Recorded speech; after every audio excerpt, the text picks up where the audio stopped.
Assalamualaikum warahmatullahi wabarakatuh. Perkenalkan, nama saya Ma'rifatul Hasanah, NIM 185211142. Saya dari jurusan Manajemen Bisnis Syariah kelas 4D. Nah, di sini saya akan menjelaskan sedikit mengenai bab pasar modal syariah. Apa itu pasar modal syariah? Nah, kita akan bahas di video ini. Jadi, nanti kita akan bahas beberapa bab mengenai pengertian, produk dari pasar modal syariah, kemudian nanti juga akad-akadnya, bahkan juga ada landasan hukumnya. Jadi, saksikan video ini dan semoga video ini juga bermanfaat untuk semuanya. Yang pertama adalah pengertian pasar modal syariah. Jadi, pasar modal syariah adalah pasar modal yang seluruh mekanisme kegiatannya, terutama mengenai emiten, jenis efek yang diperdagangkan, dan mekanisme perdagangannya telah sesuai dengan prinsip-prinsip syariah. Dan dalam kegiatan transaksinya, terbebas dari hal-hal yang dilarang seperti riba, perjudian, dan spekulasi. Kemudian selanjutnya, mengenai landasan hukum pasar modal syariah. Ada beberapa landasan hukum dalam pasar modal syariah ini. Yang pertama ada berdasarkan DSN MUI atau kepanjangannya Dewan Syariah Nasional Majelis Ulama Indonesia. Nah, ini ada 14. Kalian nanti bisa buka sendiri-sendiri apa aja isi yang ada di dalamnya. Kemudian landasan lainnya yaitu sumber hukum syariah, ada Al-Quran dan ada As-Sunnah atau hadis.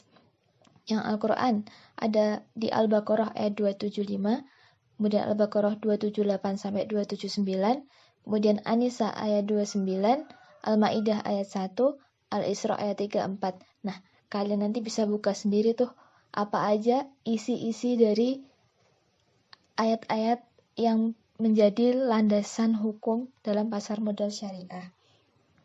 Kemudian ini juga ada dalilnya mengenai landasan hukum pasar modal syariah, yang artinya yaitu Rasulullah Shallallahu Alaihi Wasallam melarang jual beli yang mengandung gharar.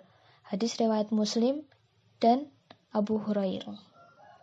Pembahasan selanjutnya adalah mengenai apa saja produk-produk di pasar modal syariah. Yang pertama ada saham syariah. Saham sendiri merupakan surat berharga bukti tanda penyertaan modal kepada perusahaan. Dengan bukti tersebut, pemegang saham berhak untuk mendapatkan bagian hasil dari usaha perusahaan tersebut. Kemudian, pada saham syariah, prinsip syariah mengenai konsep ini dapat dilihat dalam kegiatan musyarakah atau syirkah. Kemudian, apa yang menjadi ciri-ciri dari saham syariah? Ciri-cirinya yaitu 1. Investasi terbatas pada sektor tertentu, yaitu sesuai dengan syariah dan tidak atas dasar utang. Yang kedua, didasarkan pada prinsip syariah. Yang ketiga, melarang berbagai bentuk bunga, spekulasi, dan judi. Yang keempat, adanya syariah guideline yang mengatur berbagai aspek seperti alokasi aset, praktek investasi, perdagangan, dan distribusi pendapatan. Kemudian yang kelima, terdapat mekanisme screening perusahaan yang harus mengikuti prinsip syariah. Selanjutnya mengenai skema saham syariah. Di sini terdapat suatu gambar yang menjelaskan mengenai bagaimana menjadi investor saham syariah. Jadi pertama, investor membuka rekening efek dan rekening dana nasabah untuk mendaftarkan investasinya atau sahamnya ke suatu perusahaan efek. Nah, kemudian nanti di situ ketika perusahaan efek atau suatu perusahaan tersebut sudah memiliki laba, maka mereka akan membagi hasil dari apa yang telah diinvestasikan oleh investor. Jadi ini gambar lebih jelasnya. Pertama, investor atau pemegang saham menginvestasikan uangnya ke perusahaan atau emiten. Kemudian nanti perusahaan tersebut akan membagi hasil baik keuntungan maupun kerugian kepada investor. Jadi dalam transaksi saham syariah ini dapat menggunakan 3 akad, yaitu wakalah. Wakalah ini berarti investor menyerahkan atau mewakilkan investasinya kepada emiten atau perusahaan. Yang kedua dengan musyarakah, dan yang ketiga dengan mudharabah, yaitu kerjasama dengan nanti akan terjadi pembagian hasil sesuai kesepakatan. Kemudian produk pasar modal yang kedua ada reksadana syariah. Reksadana syariah adalah wadah yang dipergunakan menghimpun dana dari masyarakat pemodal diinvestasikan dalam portofolio efek oleh manajer investasi di mana peraturan, pelaksanaannya, dan pengelolaannya tidak bertentangan dengan prinsip-prinsip syariah di pasar modal. Kemudian apa yang menjadi perbedaan antara reksadana syariah dengan reksadana konvensional? Jadi di gambar ini dijelaskan yang pada intinya kalau reksadana syariah ini dikelola sesuai prinsip syariah, investasi hanya pada efek syariah yang diperbolehkan, dan terdapat mekanisme pembersihan harta non-halal. Jadi di sini tentu benar-benar prinsip syariah menjadi aturan dalam reksadana syariah. Kemudian apa yang menjadi keunggulan dari reksadana syariah? Yang pertama, terjangkau. Yang kedua, diversifikasi investasi. Yang ketiga, kemudahan investasi. Yang keempat, ada efisiensi biaya dan waktu. Kemudian yang kelima ada hasilnya yang optimal. Dan keenam, likuiditas terjamin. Yang ketujuh, transparansi informasi. Dan yang kedelapan, pastinya reksadana syariah ini sesuai dengan syariah.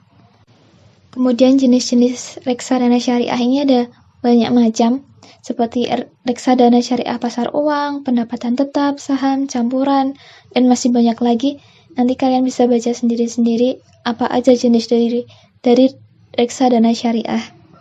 Untuk akadnya, reksadana syariah ini hampir sama dengan akad yang ada di saham syariah. Jadi hampir sama lah. Nah, di gambar ini kan jelaskan investor mewakilkan atau menguasakan investasinya kepada manajer investasi. Nah, di sini terjadi akad wakalah.